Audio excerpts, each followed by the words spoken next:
Welcome to another special edition of the Watchmen Brief. So much thanks to Rumble. Our friends at Rumble are doing a great job. We are live at Turning Point USA's Student Action Summit at the Tampa Convention Center.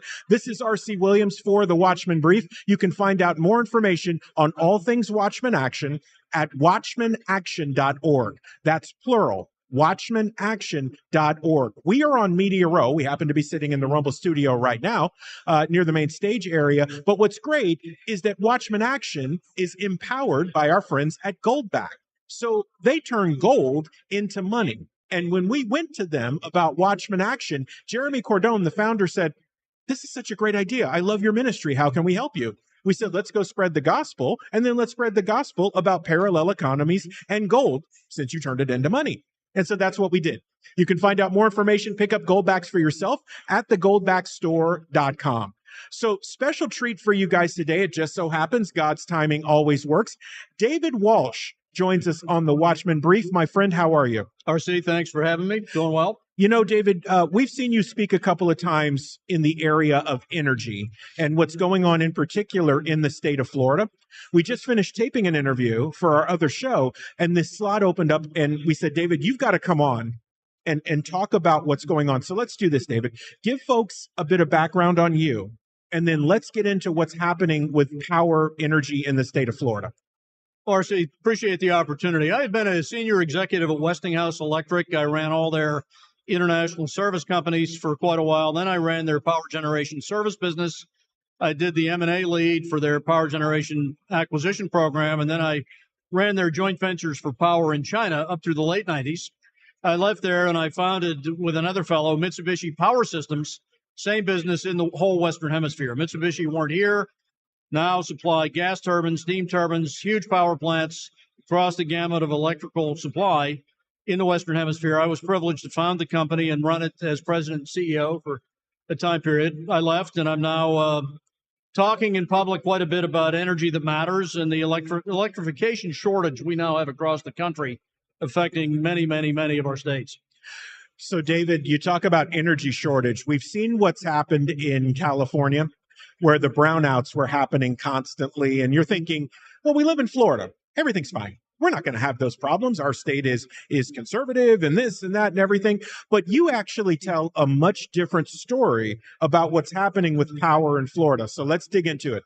Well, truth be told, RC, we're headed to exactly the same place. And oh, by the way, I've heard a number of executives from Florida Power and Light traveling the state indicating that their energy model for Florida is California. Whoa. Unbelievably. They have said that from their lips. What happened in California over time? Just a quick synopsis. Mm-hmm. California deemed coal power stations illegal, immoral, unethical, and needed to be ceased about 25 years ago. Nuclear power was terminated in California after Diablo Canyon 2 reactors and the reactors at Songs were built. Both were supposed to be 6 to 8 reactors each, were ceased. You know, years ago, we had Jackson Brown, Jane Fonda lash themselves to the plant gate at Diablo Canyon, claimed that zoomies would kill everybody in California. So the nuclear power growth in California ended about 40 years ago. Then more recently, combined cycle, because its gas-fired fossil fuels were terminated as far as new builds by California regulators. So what has happened over time, California is a net importer from other states of about 35% of its electricity, which then is not regulated by their Public Service Commission. Electricity made in Arizona, New Mexico, Oregon, Washington, Nevada that are wheeled in come in at the cost dictated by the utilities in those states. And you've got a 35% effective shortage in power generation in the state of California because all they've done the last 15 years as far as new capacity is build solar farms, some wind, but mainly solar farms that only work about 5.4 hours a day and don't work the rest of the time. So between the lack of coal now, the lack of gas, and the shortfall of nuclear, you've got this horrendous dependence on beggar. It's called beggar thy neighbor. Jeez. Import power from my neighboring states, 35% of their total capacity at cost they have no control of. So California lands in the top 5 states in the country in electricity costs because of the shortage of electricity. We're headed the same place. The last 6 years, the only new capacity built in Florida, with one exception, has been solar and battery storage across TECO, Duke Energy, and Florida Power and Light. Their announced plans for the next 10 years, the three companies, are regulated utilities in the state. Those three are nothing but largely solar power, utility scale solar, that's big solar farms, and battery storage. Little bit of gas, about 10% gas, but 90% solar and battery storage.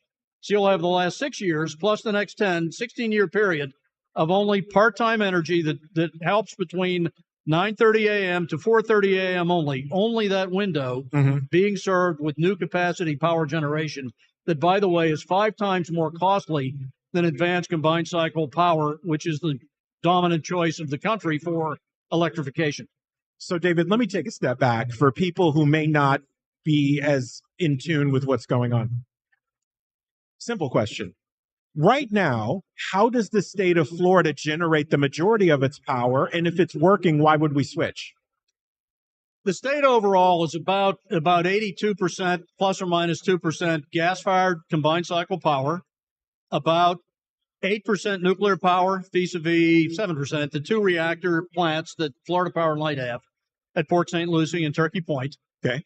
And then the balance, the solar power across the state is about 6.5% of the state's energy supply right now, with oil, biomass, and other trivial things making up the balance. So right now, we're still dominantly a gas-fired power generation state, but the only new capacity that has been built effectively in the last 6 years has been solar and battery storage, and the only planned new capacity over the next 10 years. The 10-year state site plans that these companies have filed are essentially 91% solar and battery storage over the next 10 years. So we're trying to just move the needle. The state should be more, the government should be much more involved in overseeing this than it is. The state government is letting basically Florida Power and Light, aided and abetted by Duke Energy, call the shots on the energy strategy for Florida.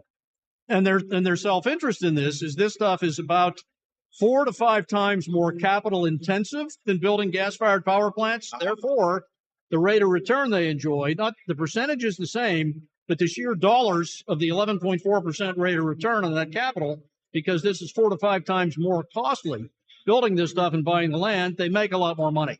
So, David, I know we're going to come back to the money. It is interesting to me, based on what you just described, the overarching goal is for Florida to become California in relation to power, like these brownouts and things like that. And we know it's about the money. But David, on its surface, this is blatantly obvious that this is ridiculous. But it seems to me like they dress these things up under climate justice and green energy, and it's a good idea.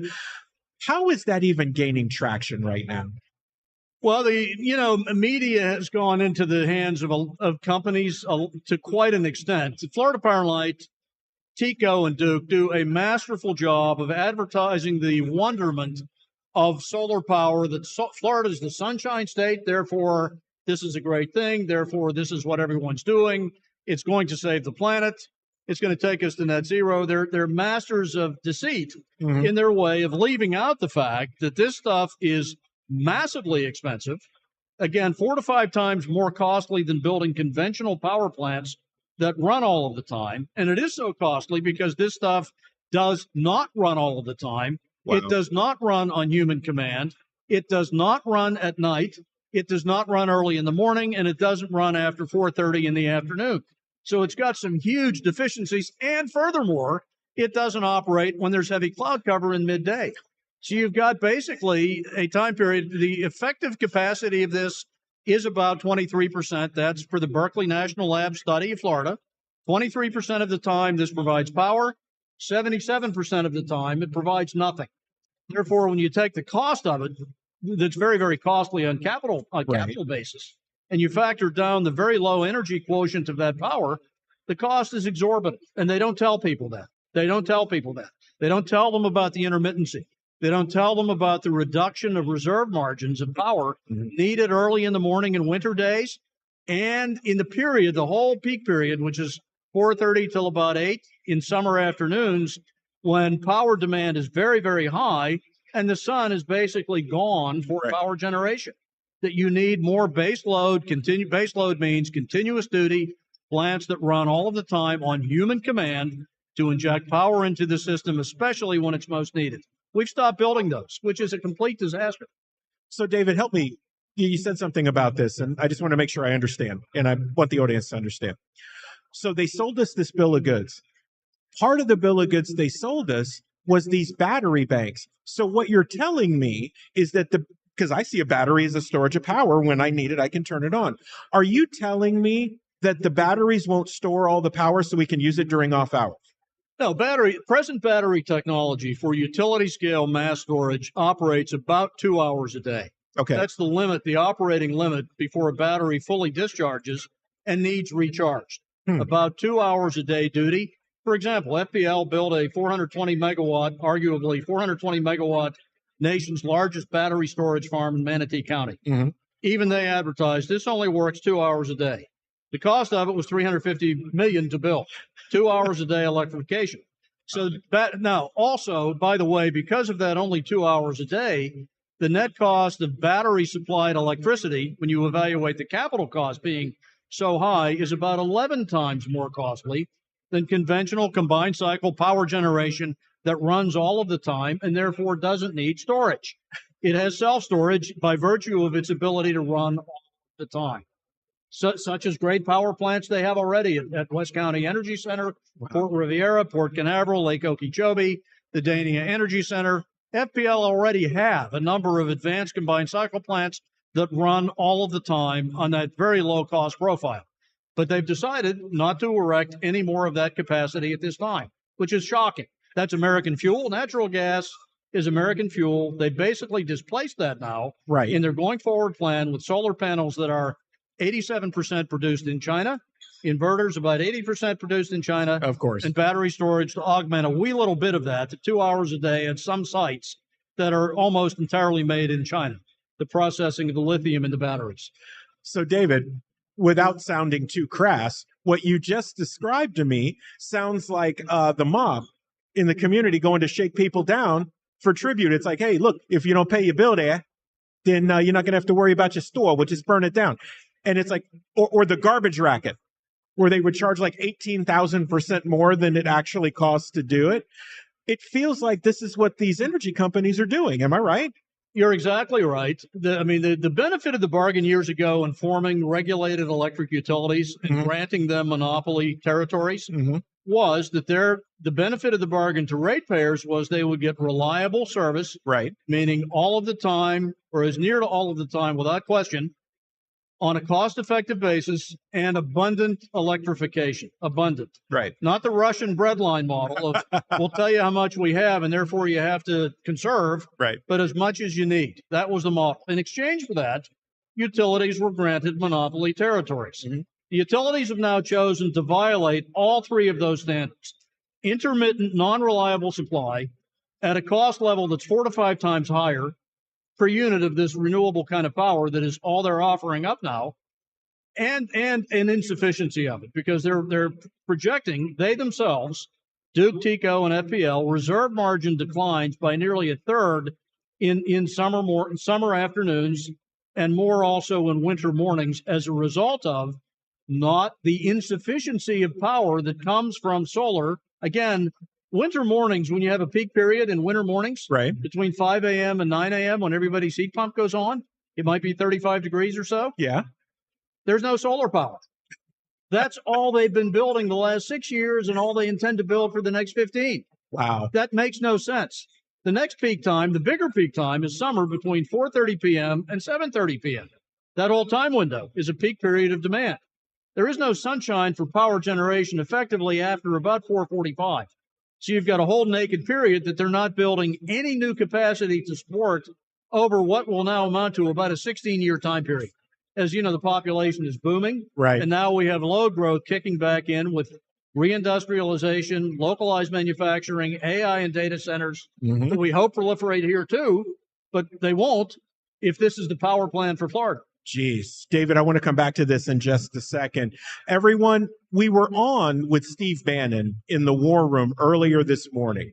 They always say 3 minutes can change your life. It most certainly did. We had an opportunity to talk about the Watchmen Action curriculum. So the magic of what Juliana and I have put together is in 4 hours or less, we can help any conservative Christian individual or group to tell their story, organize and mobilize their people, and measure their success. What we found is the rubber chicken dinner theory is true.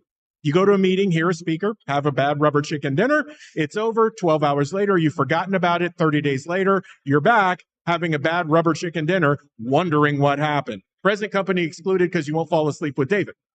That said, we knew that the key to victory was to get you moving before you left a training. And that's where Watchmen Action came from. If you need us to come and speak or teach or to help your group, have bag, we'll travel. Just go to watchmenaction.org. That's watchmenaction.org. There's a form you can fill out about us coming to speak or teach. We'll get back to you right away. We'll get it scheduled because the fight for the kingdom and our country takes precedent over anything else. And as our guest has just mentioned to you, our windows are short and the church needs to retake its rightful place in setting the tone for the culture. So you can find more at watchmenaction.org. So David, coming back to this as we circle the airport here to land the plane, what are people missing and what can they do with the information you're giving them? Well, what they're missing is they're not being told by the utilities, who do a tremendous amount of advertising of the goodness of solar power and battery storage to promote their own case, to do more of it and make more money. They're missing the fact that basically the proliferation of this, instead of full-time power plants that run on human command, are enormous costs being passed to them. For example, we have a $9 billion rate case by FPL being considered right now. You said billion with a B. Billion. Okay. Over 4 years. The largest single rate case by any state utility in the country up to this point in time. A 4-year case that is all about defending their erection of more utility-scale solar farms and battery storage. That's what they want to be paid for. And that's been driving up the rates of Duke Energy, TECO, and FPL for the last 5 years. Our rates in the Duke territory are up now from 2016 by about 44%, as they have spent about $3 billion on solar farms that generate a tiny quantity of electricity. Those costs land in your bill forever. Wow. As they get amortized with the 11.4% rate adder that they get on their guaranteed return on capital spending. So we need to talk to our political candidates, all of our government office candidates, state house, state senate, for governor, make sure they're educated on these matters, and ask them to get involved in beginning to oversee on behalf of the people a better electrification policy for the state than vendors who are making money off of this will supply us. The state does need to have, it can have involvement through the Public Service Commission and through the Ag Secretary actually has the duty of looking over energy. If that person does that on a proactive and proper objective basis, a diverse fuel supply of gas, of coal, of oil, of nuclear will be applied across the state, a diverse one, not just Chinese solar panels and inverters. So David, you mentioned something about accountability, and you're on with Steve on War Room regularly talking about these things. Holding our public servants accountable for these things, because when you mentioned to me that there was this exchange where they got monopoly power, the power companies, with the promise that they would deliver these things. The only way something like this doesn't work as intended is when we fall asleep at the wheel. And I'm pointing at myself as much as anybody else. You mentioned this level of vigilance. Your conversations with legislators at this point, when you come to them with this, as much as you can share, when you come to them with this, what are they saying back to you? I would tell you that the reaction uniformly has been very disappointing. Wow. They claim to know not much about this. Of course. They don't really want to address it. I think they do know quite a bit about it. Yep. Because the fact of the matter is this: the three regulated utilities are massive, massive political donors. They donate to candidates. They donate to candidates in office and new prospective candidates. And they do carefully pick the ones that they donate to for support of their agenda on this matter. and that is not challenging them. Basically deferring to them the entire decision to the utilities of what kind of energy policy makes the most sense for the state. And I can tell you right now, the biggest gorilla in the kitchen, if you will, between the three, the largest, has made very clear in a numerous number of public presentations that the California model seems to be the one they favor for the state. There's ample evidence that model doesn't work. Look what it's done for ratepayers in California in insufficient energy, in non-reliability, and in rates being among the highest in the country, averaging there from 18 to 28 cents, depending on the county you're in. It's not working for Californians. It won't work here for precisely the same reason. Part-time power sources are way not preferable. They work part-time and they don't work, these renewable ones, not at human control, but at the vicissitudes of what nature has to offer when it decides there's enough sunshine or wind. Fortunately, we're not into wind here, but this stuff is too non-reliable to base a system on. Everyone knows that. So, David, obvious question, but I think one that needs to be asked. What happens if we don't get this right? Well, if we don't get this right, what has begun to happen in the last 8 years will continue to happen here. We've basically seen electricity rates here on average grow by about 8 to 10% per year over the last 5 to 8 years. The FPL plan hikes them by across 4 years, 40% in the aggregate. You're going to see a continuum of that. And this playbook has played out in Europe already. There's a whole bunch of countries in Western Europe, about 9 of them, are way beyond us in gross over-application of these part-time resources. And just look at their rates. Germany, about 45 cents a kilowatt hour. England now nearly 50 cents a kilowatt hour. Belgium nearly the same after years and years of focusing on shutting down coal plants that run all of the time, shutting down nuclear plants that run all of the time, not building gas-fired plants that can run all of the time, and building mainly this kind of thing that over there, solar is about a 3.5-hour day thing, wind on land about 8, leaves an enormous deficiency of 21 hours and 15 hours respectively. Costs have gone through the roof. This playbook has been run there already. The laboratory experiment of this has been tried. Look at the results look at Spain and Portugal 2 months ago. But look at the insufficiency of supply and what the costs wind up being. We are headed to exactly the same place with the rate hikes underway already, and this one announced by FPL.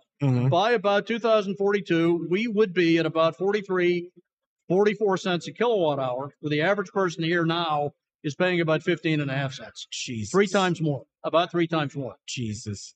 David, where can people follow you, find more of your work? How can they support you? Let's do all of that now. Yeah, and the last part of that is, please go ahead. And we'll get more notices mailed to us by Duke and FP&L encouraging you to use power between midnight and 5 a.m.